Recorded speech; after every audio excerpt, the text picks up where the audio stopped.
Hey, everybody, it's Mike. Welcome. This is Empowered Until Further Notice. And it's a video cast in which I'm having conversations with a whole bunch of different people, one at a time. One or two at a time. I have some twos as well.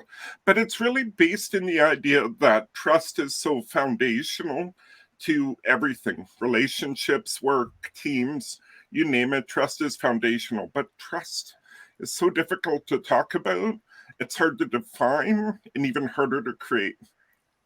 And so, why not just empower? And today I have a very good friend of mine here, Ken Roseboom. Hi, Ken. Hey, Mike. Thank you for having me here. Yeah, thank you. Why don't you go ahead and introduce yourself so everybody knows who's Ken? Okay, great. Thank you. I'm Ken Roseboom. I'm the managing director, I guess owner as well, of Thinking Partners, the leadership coaching company.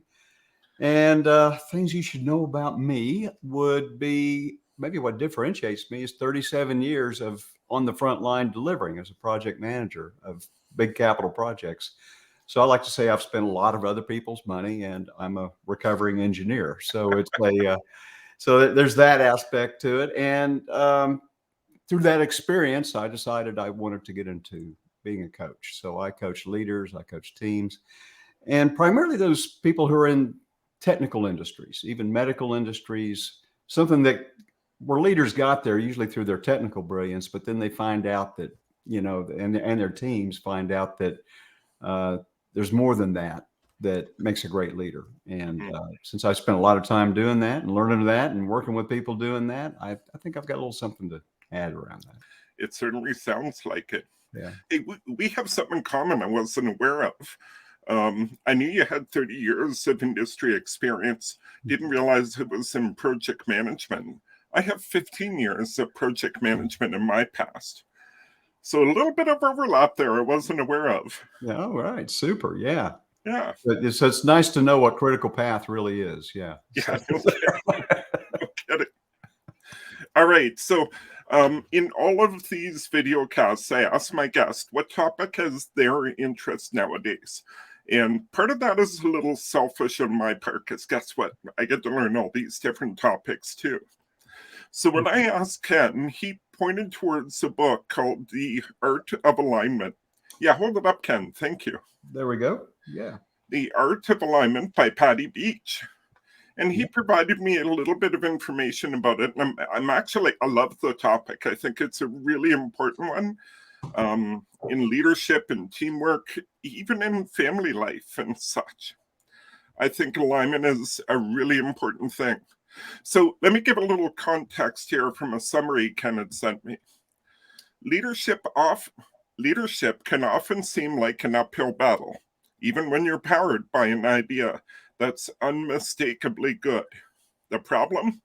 Most leaders just don't know how to align their people behind an idea and give it the momentum to get it up and over the hill.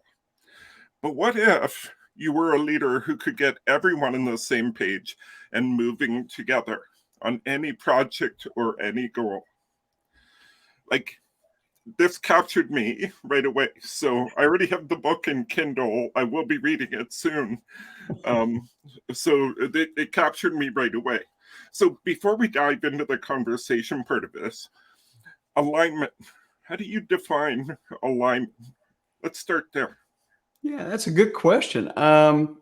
It's actually, I'm going to answer it kind of two different ways. I kind of grabbed a quote out of an endorsement about the book, and alignment is that unspoken promise of leadership that you'll have a truth-telling culture where all the voices are heard, and there's a co-creative, a co-iterative exploration of topics that matter, and that people will work together to a shared common goal. So that's actually the definition of leadership for me. Is it's the art and science of aligning teams to coordinated action to a shared goal and a clear vision, a clear goal.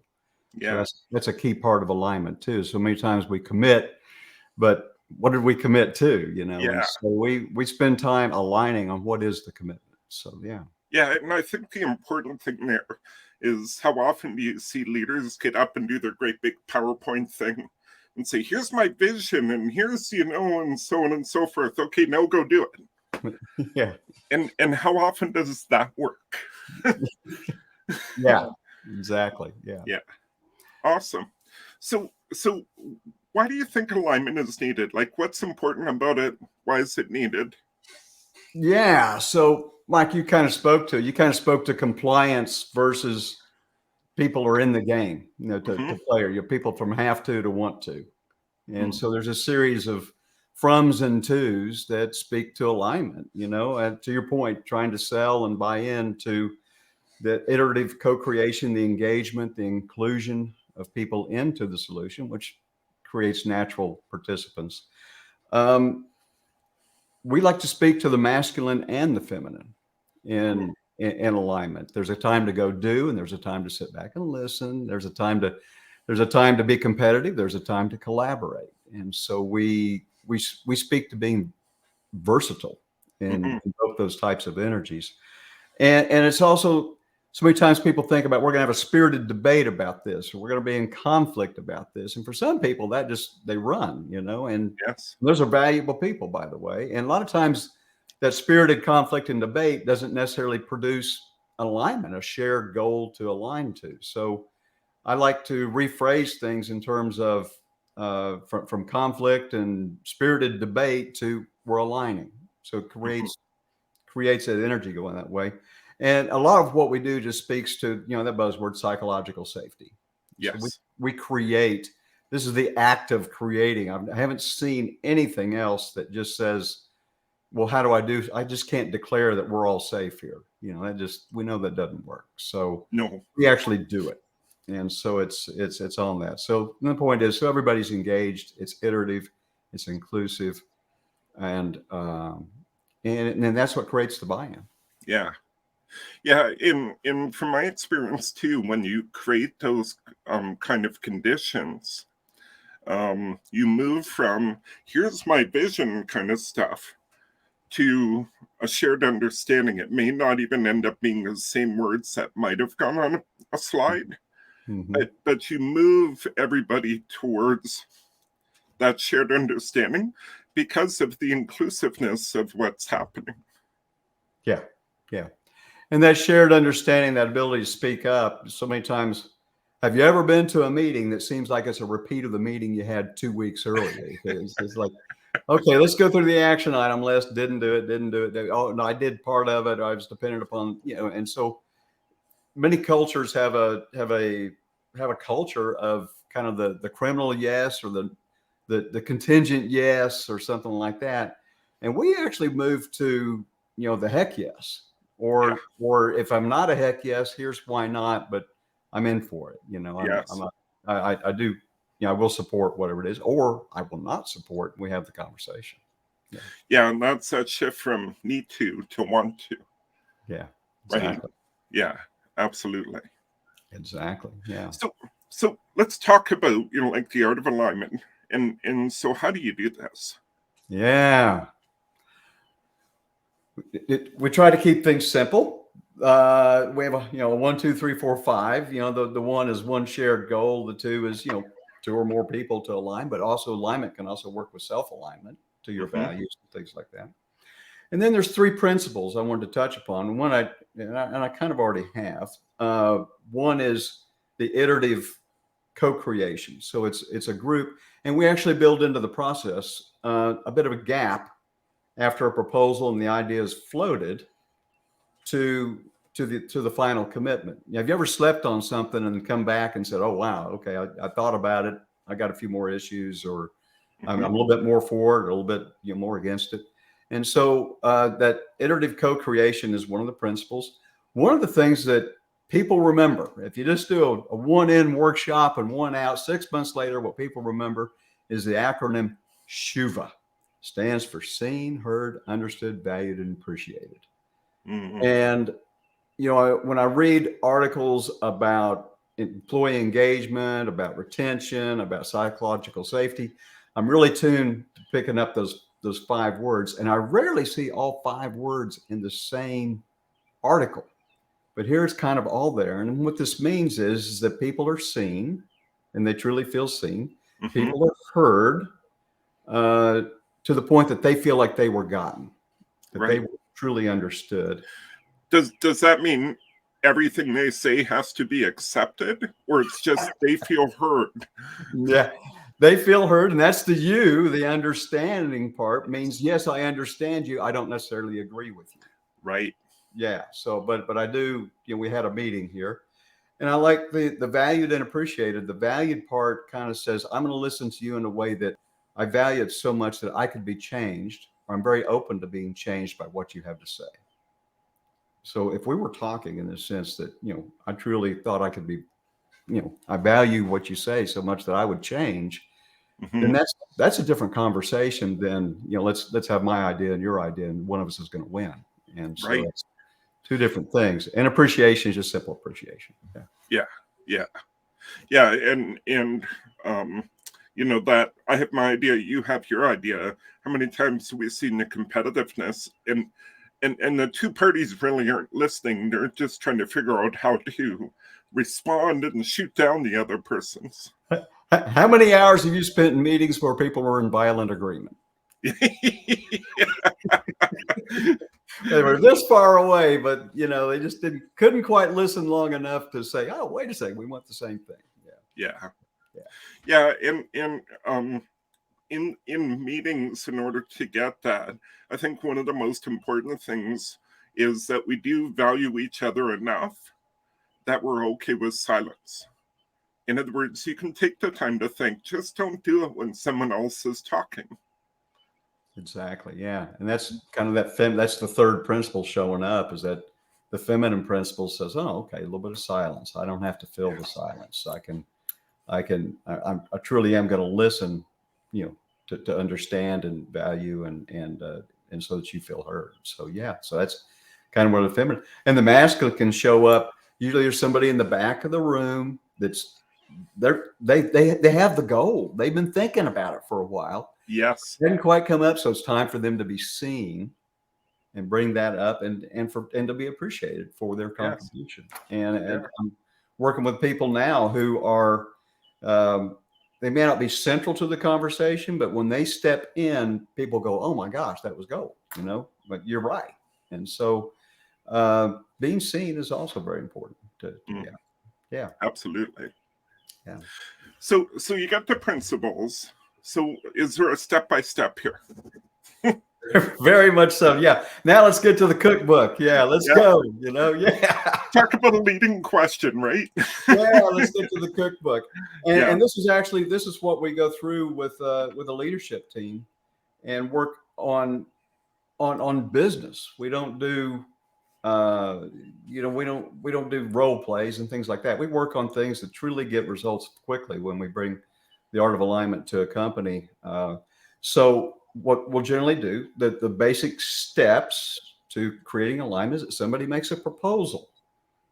Yeah, thanks, Mike. Look at that. Step 1, propose. Yeah, and the best proposals are truly on the back of a napkin. They're truly on a no more than 3 PowerPoint slides. And the real meat of them is on 1 PowerPoint slide. This is the who, what, why, when, where. Yeah. And alignment just on that can be a big deal. So the proposal's made, the context is set. How are we going to make this decision? Maybe everybody will have a voice, but the decision process, or who has a vote, or whose vote counts the most, let's just be clear about that. And maybe even the decision methodology. How many hours have you spent in a meeting trying to get everybody to a 5 out of 5? Yes. When a 4 or a 3 is consensus, it's good enough. Yes. Yeah, that's the difference for me between trying to get to acceptance, 5 out of 5s across the board, or just being aligned. Or look. So some things may want 5 out of 5, but so many things not. And so, yeah. And so the proposal is made, and then we probe it. And this is where we achieve. There's actually 5 C's that are built into the probe part of the process. And this is kind of the meat that everybody speaks to. And the 5 C's that show up are, and we do this in sequence. This is important. We do this in sequence. Let's clarify, complement, state concerns, changes, and commitments. Mm. And it's really important that it goes like this. And to me, if there's a takeaway, one of the takeaways that people should get out of this is just go home and try this. Somebody brings an idea to you, or somebody walks in your office and has an idea or something they want to propose. And if you seek just to clarify it at the beginning, just what is it? Tell me the who, what, why, when, where around this, without working to changes, without working to, even better riffs or anything like that. Just see what's on the table. You're going to be a third of the way there. It's a huge part of this stuff. So just the clarification, and so many misunderstandings can be totally avoided if you just clarify what the proposal is. And then we actually create the space for a compliment. Mm. That's the psychological safety stuff. So somebody, thought long and hard before they walked in your office with their proposal. And so that's a simple enough thing to value and appreciate. Shiva shows up and compliments. This is a great time to test the muscle there, And then concerns is kind of interesting. Even better ifs, or, oh, when I did this, last time, or, all those kind of things. When they're restated as concerns, the verbiage changes, and everything we do is via conversation. So, so the concern could be, well, have you thought about, I'm concerned about how this stakeholder may react to this proposal. And as opposed to, well, their stakeholder's not going to like it, or, or whatever it is, just say, I'm concerned about it. And then you can co-create changes, and then we move to the commitment. So that's the probe stage, but many times there's a change that happens. And this is where the iterative co-creation. Actually, let's pause here for a sec with the 5 C's. I really love this structure. Yeah. Here's what's coming up for me, though. Like, I could see being in clarification, and I think there's a human nature thing that people would jump, for example, straight to concerns. Like, is that okay, or how should we deal with that? Excellent. In a leadership team, we set up that someone's making a proposal, someone's a timekeeper, someone's a facilitator. And the facilitator's job is, hey, that sounds a bit more like a concern. Can you hold that thought, Right. Or hold that thought. Let's just clarify for now. And so it really is that, so many leadership teams say, oh, well, we self-facilitate. And if you really got down to it, they probably don't. No.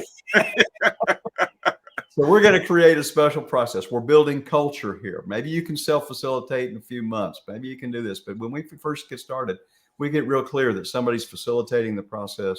By the way, when you facilitate the process, you're going to learn it really well. So when you're proposing, or you're in the heat of it, you know where you've been down this road before.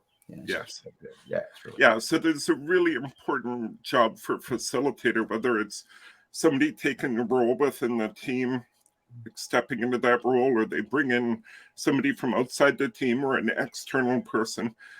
Is a really important job to keep the group following the steps. Yeah. And when we coach this and we teach it, we have people facilitating, on day one, so that they're learning this. We're not building a dependency that we got to be there all the time. Right. So we want to teach people to fish. Yeah. And let's go to commitment for a second. How many times have you seen this? Sound good? Yeah. So talk to me about commitment a bit. Yeah, we make this real. We make this real. We use the fist of 5. That's been around a long time, but 5 says, I'm with you. I'll walk through fire with you on it. And a fist means, no, I'm against it, and I'll oppose it. Whatever your proposal is. By the way, proposals can be from where are we going to go to lunch to strategy.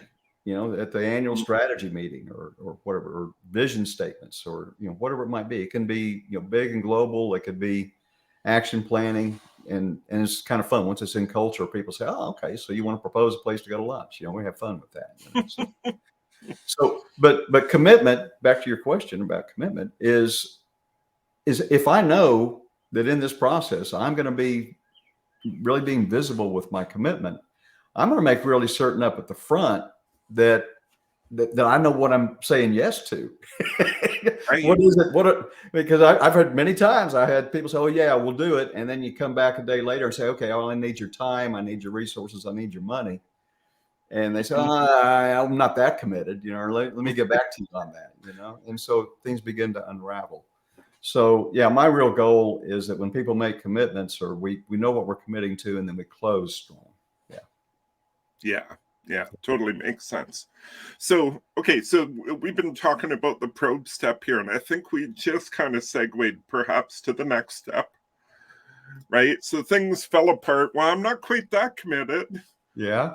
But So the negotiation happens. It's a little messy at the end. The negotiation happens around, if this change were put in, then we go. So the owner of the proposal, or the small team, however it works out, will go back and reframe, redo the proposal. It could just be a few words here or there. Or we didn't think about that, or we're going to go check with this stakeholder first. Whatever it might be, and we give it some time. It could be over lunch, or it could be overnight, or it could be at the next staff meeting a week later, 2 weeks later. right. But the re-proposal is made pretty much in the same frame. We will, and hopefully you dance pretty quickly through clarifications, because people were, had that conversation, never miss a compliment. And then we, any more concerns? Okay, where are we on this? Hopefully you move pretty quickly to commitment. And sometimes, by the way, the commitment can be somebody can make a proposal. Everybody said, "Do we need to talk about this anymore?" No, let's go. Mm. And so you don't have to follow the whole menu if everyone's ready to go and they're clear what they're going on. Right. Of Yeah. course. So the gap happens, the reproposal happens, and then go ahead. Yeah. So I assume, we did the original proposal, we did some probing, we do a re-propose, this step 3, that, yeah, okay, everybody might quickly shift to a 5 and we're good to go. But I assume you're back into a probe, like maybe a step 3.5 is you're starting to iterate until you get to a point you have the commitment. Yes. And that's going to be context specific, team specific, whatever it is. Yeah. Some things go easy. The neat thing is that when we're talking about alignments and misalignments, it can still be spirited. It can still be this matters, or you wouldn't be hopefully spending time on it. Yes. But the conversation can still be inclusive. It can still be respectful. It can still have safety around it, and still keep going. Yeah. Awesome. Yeah. So we get to the point, everybody's committed at whatever level is appropriate. Everybody's committed. Are we done? Of course not. Leading question. Have you ever walked out when everyone said, "Yeah, that's good," and then nothing happens? Yeah. So, Too often I've seen that. And that actually, back in my history, it was really important that the leader, said, "This is what we decided at the meeting," or said that there's clarity on what closure means. And sometimes, you can, and many times through all the discussion, it happens. It's a win when people don't commit, when they say, "No, we're not going to do that one." That's a good outcome. Yes. We can remove that from consideration. We're focused on other things. So, that's okay. And so we close. And actually, this is kind of as important as clarifications are at the front end. I think closing strong is also very important. Yes. Thank yous, and here's the next step that we're going to do to make this happen. It's very, very clear. I kind of like the proposals in this framework, in this context, have a pretty short life. If it turns into a plan, well, then the plan is the plan. Right. That's kind of it. But these stay real simple, and that keeps you in the leadership position. If we're setting vision, and we're doing that with clarity, we're doing that with with thought and commitment, and and the closure could be, well, are you going to get back to me in a month? Or at what milestone do we recheck in on this proposal, on this action, on this direction that we're taking? So there's a little bit more to closing than just say, that was good. We made, it's time to go to the next meeting. So yeah. No, I totally agree. And that's true of any kind of meeting. the importance of closing properly, and especially when you have outcomes like we've been talking about here, outcomes, actions, whatever. I always encourage leaders and coach them that you never leave the room without absolute clear ownership of who's doing what, and that they're going to set it in motion right away, whatever that means. Yeah. Otherwise, you just wasted everybody's time. Yeah. Yeah, exactly. Yeah. Yeah. Awesome. Well, actually, before I'm looking at time here going, we're almost out of time. Before we go to close, though, what else do you want people to know about this art of alignment? Well, of course, yeah, there's several ways to engage in art of alignment. Simply buy the book. I've recommended the book to several people, and they say, "Hey, I tried this with my team the other day. A few pointers, help me out a little bit with it." And generally it worked really well. I'm a certified alignment practitioner. I'm a CAP, and with Patty, and so we can do engagements of any size. Typically we bring this to a leadership team, and it happens within 3 workshops that we teach the process, and they're kind of off and running, and they usually have some tremendous wins. We recently worked with a leadership team that had 17 strategic initiatives, and so that's a pretty cool, that sword looks more like a bludgeon, it's not real super sharp, but they really had a difficulty saying no. And so this gave them the ability to say, we can't do this. And they narrowed down to 5, and even 5 in their context is a lot. And so they're working with that, but they felt a huge win in not only being able to align and get some wins, but also have a process that they could build a culture around across their company. Right. So yeah, contact me about workshop series, simple workshop to engage. We support a little bit beyond that because culture change. I'm really not in the business of let's do a workshop and see you forever. Right. And see you next year. I really want to help people create a culture change that really makes a step change difference in their team's ability.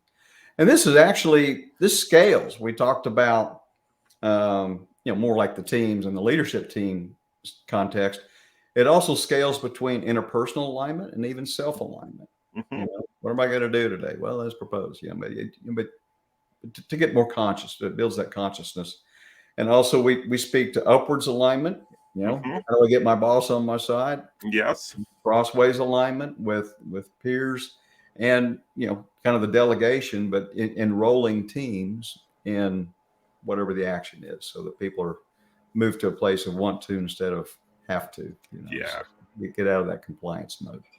So we speak to all those areas, in the art of alignment. So yeah. Awesome.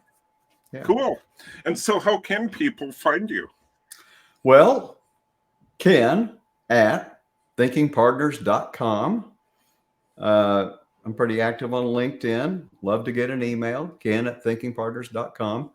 A little bit more, if coaches are watching this and they want to become a CAP, if they want to become proficient at facilitating and teaching workshops around alignment, Patty Beach is doing workshops on these. She's at leadershipsmarts.com. Get the book, find Patty Beach. I support what she does. And actually, I've gone back for remedial training in some of her in some of the workshops. They just keep getting better and better in terms of the training. So it's a huge thing to have in your arsenal. So that's Ken at thinkingpartners.com. That's a great start. Perfect. Well, Ken, thank you so much for being here. Yeah, thank you, Mike. Thank you for inviting me, and I love the conversation and just a ton of passion about teams working better together. I think we both have that, and so it's yeah.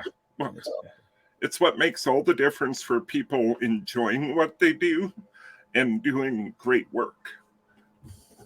Yeah, all that. Yeah. Awesome. Yeah. Any final thoughts, Ken? Mike, I just want to say I've really enjoyed this, and that passion to inspire leadership, that passion to help teams work better together. That's really is what drives me.